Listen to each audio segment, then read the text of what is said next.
Hello everyone. कालचा video अनुष्काने cover केला होता आणि आजचा व्हिडिओ मी कव्हर करत आहे. कारण आजचा दिवस आहे लग्नाचा आणि सकाळी-सकाळी मस्तपैकी ह्या पाहुण्यांनी आमची खूप छान व्यवस्था केली होती.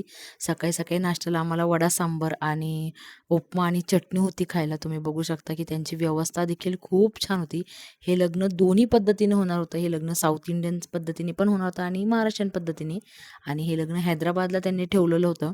इथे इतकं सेटअप जर सुंदर केलं होतं हॉलमधला, की बघणाऱ्यांना अक्षरशः डोळ्याचे पारणे फिटतील. इतकं सुंदर सेटअप होता. मी त्याच्यानंतर थोडासा जवळून कॅप्चर केला. हे बघा, पूर्णतः लक्ष्मी आणि बालाजीचा सेटअप लावला होता. एवढा छान डेकोरेशन मी यापूर्वी कधीही बघितलं नव्हतं. शिस्तबद्ध कार्यक्रम होता आणि अतिशय शिस्तीत आणि खूप छान पद्धतीने हे लग्न पार पडलं. त्याचा सगळं शूट मी या माध्यमातून तुम्हाला दाखवायचा थोडासा प्रयत्न करत आहे. तर तुम्ही नक्की बघा. आता सकाळी आम्ही सगळे आवरून-सवरून हॉलमध्ये आलो होतो. भाऊ आणि वहिनी बसलेले होते.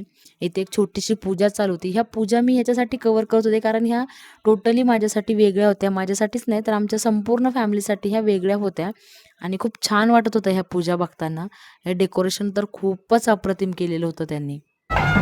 अतिशय सुंदर पद्धतीने या दोघांची एंट्री झाली. खूपच सुंदर एंट्री होती.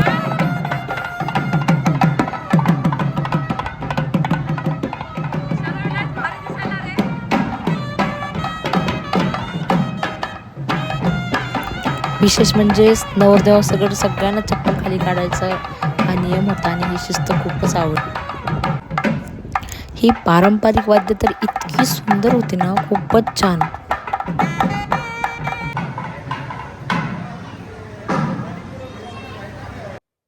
आता इथे लग्नाचे विधी सुरू झालेत आहेत त्यांच्या पद्धतीचे.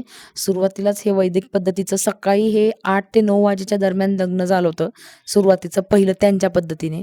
मग ते डोक्यावरती नागिलीचं पान ठेवून एकमेकांना आशीर्वाद दिल्यासारखीच काहीतरी त्यांची ती विधिवत पूजा असते ती चालू होती. आणि मग नंतर एकमेकांच्या गळ्यामध्ये हार घालून तो विधी एक कार्यक्रम करायचा होता. तो इथे चालू होता आणि तो आम्ही सगळेजण स्टेजवर उभा राहून बघत होतो. खूप छान वाटत होतं. नवरदेव-नवरी तर अप्रतिम दिसत होते. कारण आपल्याकडे टिपिकल नवऱ्या वेगळ्या असतात महाराष्ट्रीयन पद्धतीच्या आणि ही साऊथ इंडियन ब्राईड आम्हाला खरंच खूप आवडली. अगदी लक्ष्मीच्या मुखट्यासारखाच चेहरा असणारी ही ब्राईड होती आणि खरंच खूप सुंदर होती दिसायला पण. आणि हे जे शूटिंग करताना मलाही आनंद होत होता. सगळेजण हे पद्धती बघत होते. आता इथे सूत बांधायचं जे आपल्याकडे असतं कन्यादानाच्या टायमाला करतात, तसंच इथे पण सूत बांधलेलं होतं. एक डोक्यावरून घ्यायचं होतं आणि एक खालून त्यांच्या पायाच्या दोघांच्या पायाच्या खालून एक घेण्यात आलं होतं. थोडीशी पद्धत छान होती, ही वेगळी होती. त्याच्यानंतर इथे कन्यादानाचा कार्यक्रम चालू होता आणि भाऊ-बहिणी आम्ही सगळेच हे कन्यादानसुद्धा बघत होतो.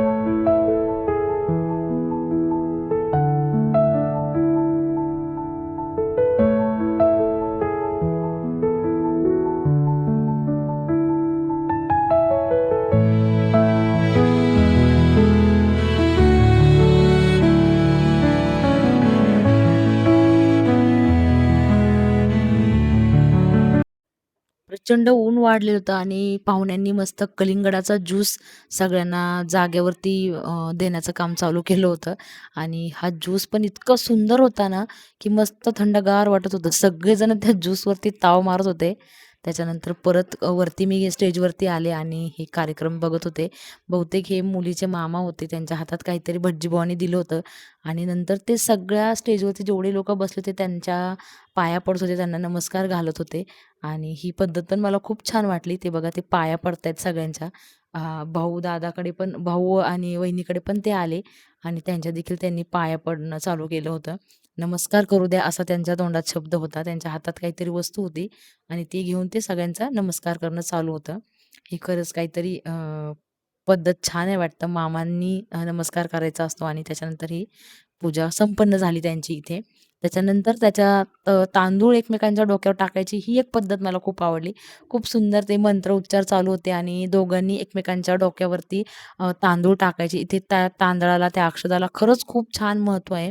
कारण ह्या जवळून पद्धती बघायला भेटल्या नसत्या. हे लग्न इतकं सुंदर होतं ना, शांततेत लग्न होतं. कसलाही गाजावाजा नव्हता, आरडाओरडा नव्हता.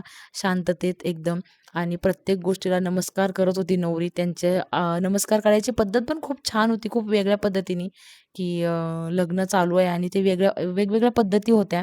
कलश मांडून प्रत्येक वेळेस भटजीबुवा काहीतरी म्हणायचे मंत्र आणि एकमेकांच्या डोक्यावरती त्या अक्षता घालायच्या.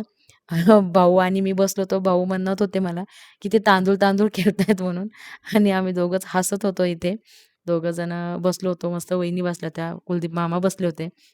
त्याच्यानंतर परत हे मंगळसूत्राचा विधी सुरू झाला.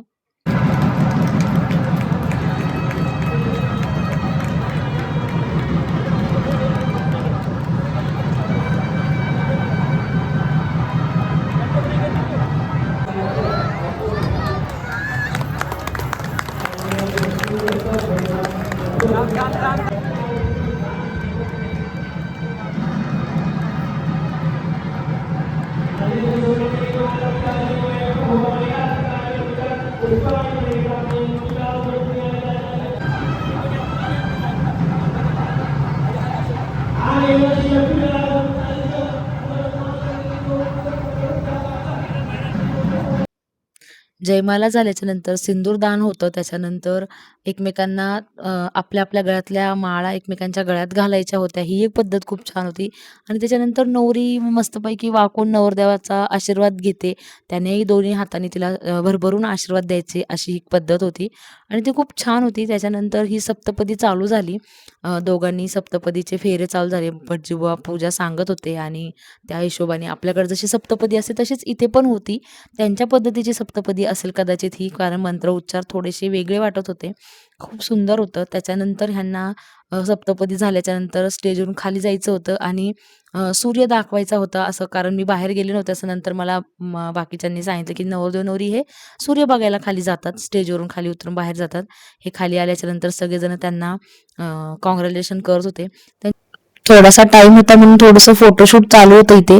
आम्ही ग्रुपनी फोटो काढत होतो. जेवढे जेवढे जण भेटतील आम्हाला त्यांच्यासोबत छानसं फोटोशूट चालू होतं. थोड्या रील पण आम्ही याच्यामध्ये काढल्या, कारण वेळ होता, कारण नवरदेव नवरीला परत कपडे चेंज करायचे होते.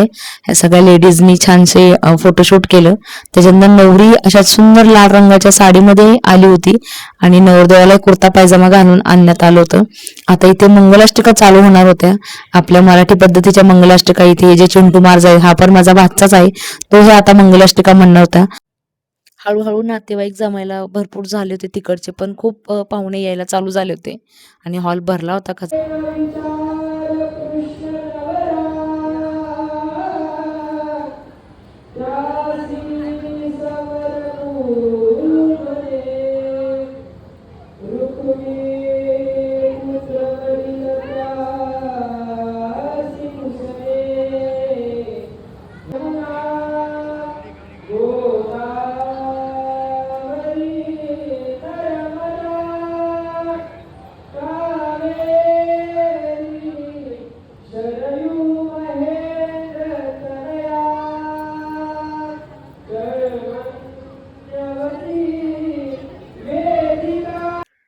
लग्न लागल्याच्या नंतर नवरीचे मामा आणि नवरदेवाचे मामा ह्यांना दोघांना घेऊन बाहेर जातात आणि अरुंधती नक्षत्र दाखवतात. हे मला भाऊंनी सांगितलं. आमच्या वहिनी म्हणजे माझी जी वहिनी आहे ती आंध्रामधली आहे. त्यांना तिकडच्या पाहुण्यांशी जास्त कॉन्टॅक्ट त्यांचा आहे आणि त्याच्यामुळे ही मुलगी पण त्याच भागातली आहे. मराठीच आहे पण भाषा तिकडची देखील येते आणि त्याच्यामुळे तिकडच्या पद्धतीच्या ह्यानी हे लग्न होणार असल्याने ते खूप आवडीचा विषय झाला होता आमच्यासाठी. खूप छान वाटत होतं. आता हे दोघं जण स्टेजवरती घेऊन यायचं काम परत हे दोघं जण करतात.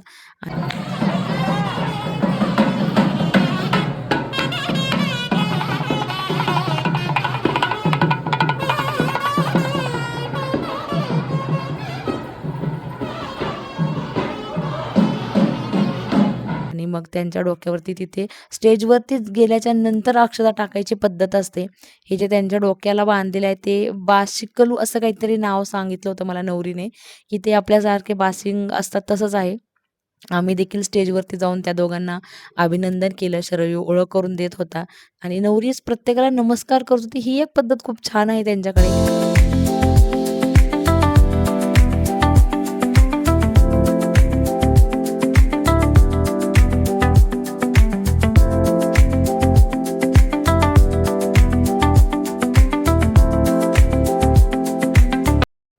खूप खूप मोठी-मोठी मंडळी आली होती लग्नाला आणि खूप स्टेजवरती त्यांची गर्दी होती. प्रत्येकजण आशीर्वाद देण्यासाठी आलं होतं. खरंच खूप सुंदर लग्न झालं होतं हे. त्याच्यानंतर आम्ही वरती जेवणाची व्यवस्था केली होती. आम्ही जेवण्यासाठी गेलो होतो. जेवण पण खूप छान अप्रतिम जेवण बनवलेलं होतं. खूप सारे पदार्थ होते, की जे आम्हाला सरण्यासारखे नव्हते. आपल्यासारख्या भाज्या नसतात तिकडे, वेगळ्या पद्धतीच्या चवीच्या भाज्या असतात. खूप छान लागत होत्या. आम्ही देखील या जेवणाचा खूप छान आनंद घेतला. मस्त वाटत होतं जेवायला. पदार्थ खरंच खूप छान होते. आईस्क्रीम होती, काहीतरी मिठाई होती, गुलाबजामुन होते, दुधीचे गुलाबजामुन होते. त्याच्यानंतर जेवण झाल्यानंतर इथे सुन्मुख बघायचा कार्यक्रम चालू झाला आपल्या पद्धतीने. आमच्या वहिनींनी, दोघी वहिनींनी मस्तपैकी सुन्मुखाचा कार्यक्रम साजरे केला. कारण आता आम्हाला संध्याकाळी ट्रेन होती, आम्हाला रिटर्न जायचं होतं. त्याच्यामुळे पटापट कार्यक्रम आता बघणं, करणं चालू होते आणि आम्ही परतीच्या प्रवासाला लागलो. कारण आम्हाला संभाजीनगरची ट्रेन होती आमची आणि ती आम्हाला संध्याकाळी तिथपर्यंत पोहोचायचं होतं. हॉल ते स्टेशन बरचसं अंतर होतं. त्याच्यानंतर एका ठिकाणी आम्ही सगळे थांबलो होतो आणि तिथे ह्या रिक्षामध्ये पार्सल आलं होतं त्यांच्याकडनंच, नवरीच्या घरच्यांकडनंच, की आमची संध्याकाळची सुद्धा त्यांनी जेवणाची व्यवस्था केली होती. मला हे पण खूप छान आवडलं कारण एवढी मंडळी आलेली आहे, त्यांना संध्याकाळी परत जेवण्यासाठी परेशानी नको म्हणून पोरांजवळ त्यांनी बॉक्सेस दिले होते पाण्याचे त्याचे सगळे. इथं आता थोडा टाईम होता तर ही छानशी चिल्ली-पिल्ली मस्तपैकी खेळणं चालू होतं ह्यांचं सगळ्यांचं. शौर्य आपला टकामका बघत होता सगळीकडे, की काय चाललंय, काय नाही म्हणून आणि वातावरण तर इतकं सुंदर झालेलं होतं ना, हे बघा असा छान मावळतीचा जो सूर्य होता तो आता थोडासा लालसर झालेला होता आणि संध्याकाळच्या 7:00-7:30चा हा व्ह्यू असेल कदाचित. पोरं मस्तपैकी खेळत होती सगळीकडे कारण त्यांना खूप मोकळीक भेटली होती थोडीशी. वातावरण छान झालं होतं. आणि आम्ही संध्याकाळीच जेवणाचे डबे वगैरे वाटायला चालू केले. कारण परत अन्न दिलेलं वाया जाऊ नये, खराब होऊ नये.